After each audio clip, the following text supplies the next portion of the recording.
Hi everyone, my name is Steph, this is the Novelty Corner and welcome back to my channel. Today I have a Books Beside My Bed video for you where I wrap up the last 7 days worth of reading. Sorry about the slight camera angle change because for some reason it was in a really weird spot. Anyway, this is my reading wrap up from the 25th of November until the 1st of December. My goodness, can you even believe that this is where we are in the year? And unsurprisingly, I'm getting sick again. So if my voice at all sounds weird or it drops out and whatever, it's probably because I have to drink a lot of water in between saying various sentences. That's okay because we are here to talk about books, and I have read quite a few things this week, but perhaps maybe not on the same scale as I have in the previous weeks. It was the last week of the Australian Readathon, which, can I just say, was some of the most fun that I have had in a long time with a readathon, and I take my hat off to Mel for coming up with it and then for inviting me and all of our wonderful co-hosts to be part of it. It was so much fun, and we are going to be doing it again next year. Maybe not in November. We're going to have a look at the dates and see where we can fit it in.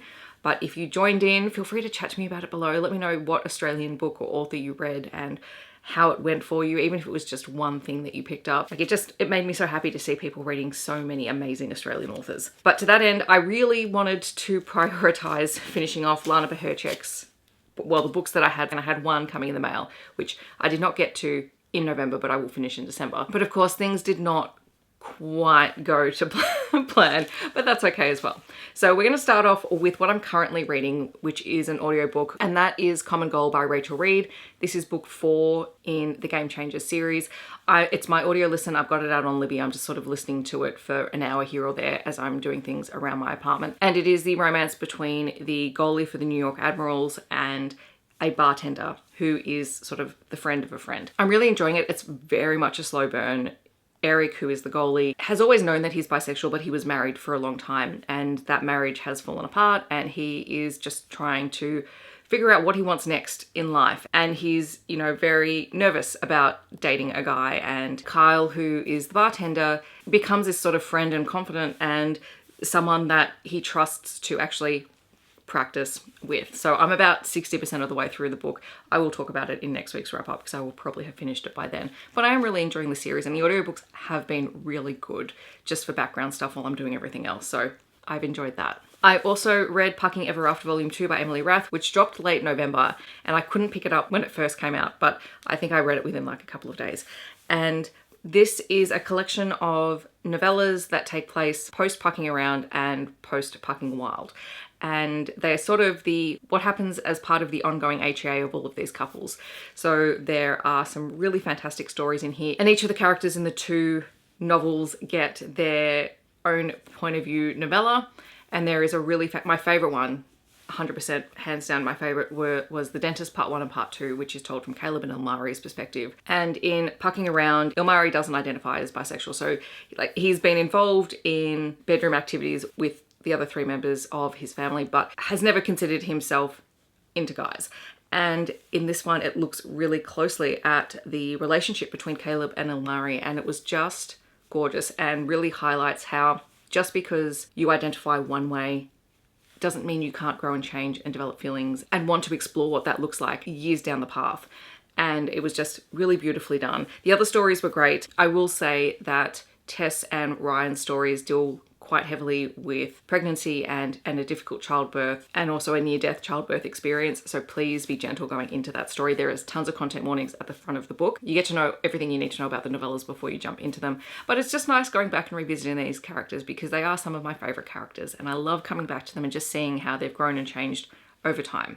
The timeline of where the stories fit is also listed so that you can kind of figure out where you are. And Emily Rath has already stated and made really clear that between every novel, there is going to be a Pucking Ever After volume so that you get continued stories and you get to revisit these characters.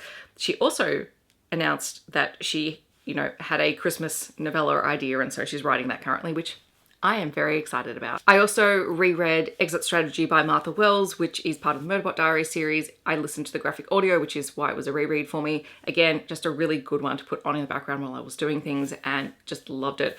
I'm really loving these graphic audios. In Exit Strategy, Murderbot is reunited with the original team from book 1 when Dr. Mensa goes missing, because basically there are corporations claiming that Dr. Mensa and her team lied. So Murderbot finds themselves being drawn back in to all of this and realizing that maybe they actually have allies in Dr. Mensa and her team. I loved being back in this world. I'm just going to continue to read the graphic audios, and then maybe once all the graphic audios are back out, I will reread physically and with the audio the actual hardcover books so that I can annotate them because they are so good. Okay, after that, I had a very hectic week. There was a lot going on, and I really wanted to dive into the Fae Guardian series, but I was just not mentally able to do that for the first part of the week. And so initially I thought, okay, you know what? I'm going to pick up the next book in the Kat MacKenzie series by Lauren Dawes, who is also Kelly Ash.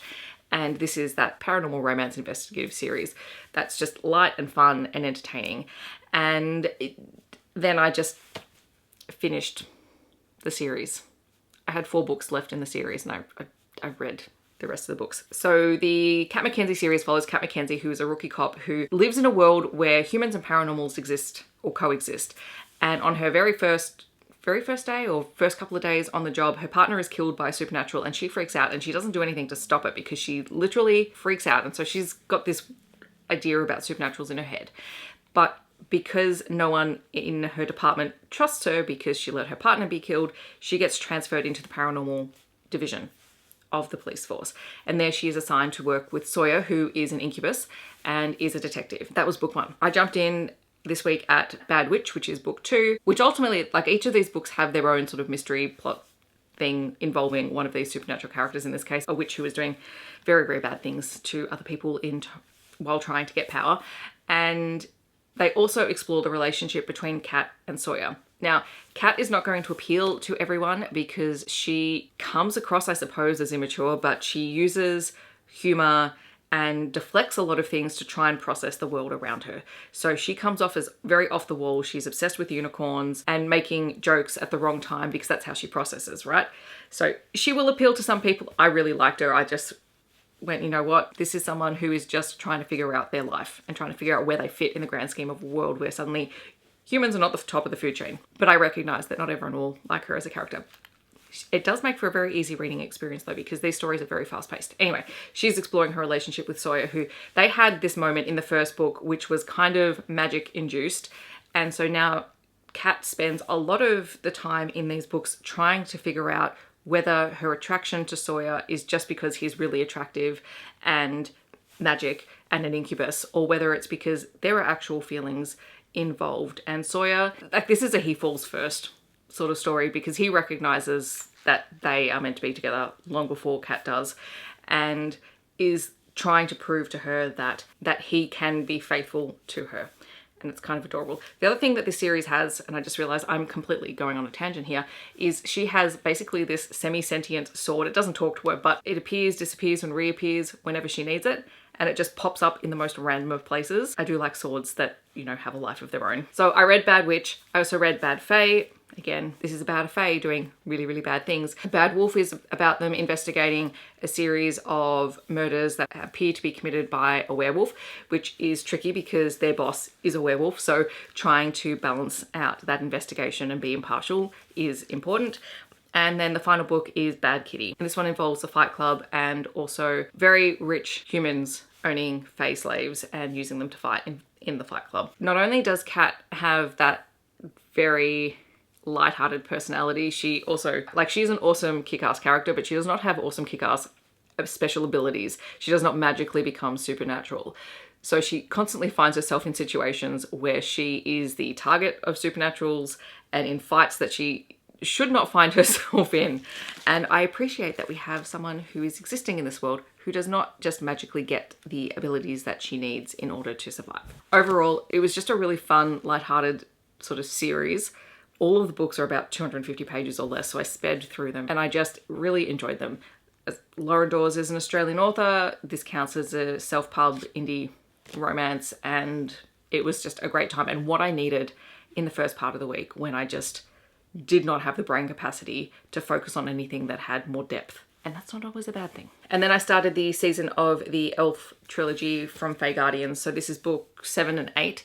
And I do have book 9. As I said before, I will be reading it really soon. So A Song of Sky and Sacrifice is the first book. This one is the first book in the season of Elf. This one follows Forrest, who is one of the elf guardians. He is the 7th son of the king of the Autumn Court, but because he was the 7th son, he was sacrificed to the well. They thought that he would die, but he became a Fae guardian, and so he's basically not welcome in his home court, but he, you know, does descend from Fae royalty. And in this one, he is sent after his mate, who is a human woman who has reawoken in this time. She was a very famous musician, performer in our day, and has reawoken in this time. And she is a plus size heroine. And I will say in this one, there is a lot of talk about weight, because she is essentially being held captive and used for propaganda in the human city by the ruler of this city, who purposely wants her to look like the embodiment of overindulgence, because he's trying to keep control of the population. So he is keeping her as a signifier of the past, of the opulent past, of the time when you could have anything that you want, because food and whatnot is scarce in this time for humans. And so he forces her to overeat. And so she feels really uncomfortable in her own skin, not because she's plus size, but because she has been made that way by the hand of another. So I will say, if that is something that is going to bother you, it is discussed quite a bit in here. And it's made really clear she was plus size beforehand and voluptuous and whatever, but basically being forced to overeat has changed that dynamic and that relationship with her own body. So be aware of that. Forrest goes undercover as a human into this world, and his main mission is to rescue Rush and Clark's daughter, who has been kidnapped by humans, but he is forced to spend time with Melody, and Nero, who is the big bad of the series, wants him to share the horrors of being a hostage of the Fae with Melody, so she can write songs and music that remind humans to be terrified of the Fae. So that's the propaganda machine that's going on. Obviously they figure out that they're fated mates and they escape. The kidnapping plot is not resolved, so be aware of that. That is an ongoing plot point. And A Crown of Cruel Lies is the second book in the season of the Elf series, and this one follows Aaron, who is the brother or the half-brother of Forrest. And in a previous book, Aaron has been impacted by magic and has lost his hearing, and he is very cut off now from his world. He's feeling like he is no longer a good guardian, and his relationship with Forrest and with his fellow guardians has sort of changed, because he has been very unwilling to learn ways of communicating with them, because he's still grieving that he has lost his hearing. And in this one, he's basically sent on the mission to find his mate, who is the Tinker, who is a human that has been used to build horrific things in this time. And when he finds her, she is hiding in a tree, and she misses her step and actually falls out of the tree and injures herself quite badly.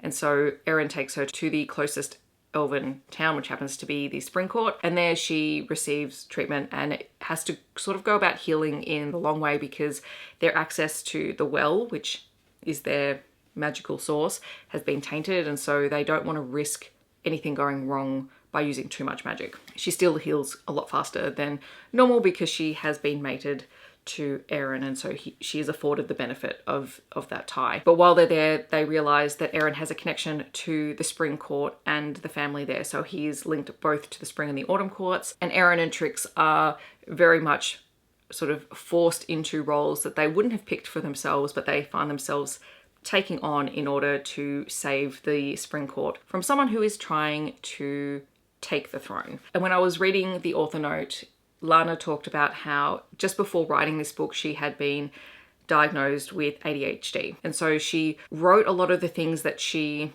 experienced that she didn't realize were ADHD traits into Trix, who finds it really difficult at times to sit still and to not do things. You know, so part of her processing her own diagnosis was looking at how this fit into a character, and I thought that was really interesting, because it's not overwhelming and in your face, but it was there. And we're constantly told how Trix likes to stay busy and her mind is always working, and she, you know, she'll start one thing but then another thought will appear, and so she has to switch tracks right then and there. And I thought, you know, that was a really nice way to talk about it without, you know, stating on page that it was ADHD. I thought that was really interesting. I'm really enjoying this series. I'm looking forward to reading Leaf's book, which is the next one. Hopefully soon. I don't think it will be next week, but it might be the week after. Obviously, for the readathon, these count as Australian self-published indie romances.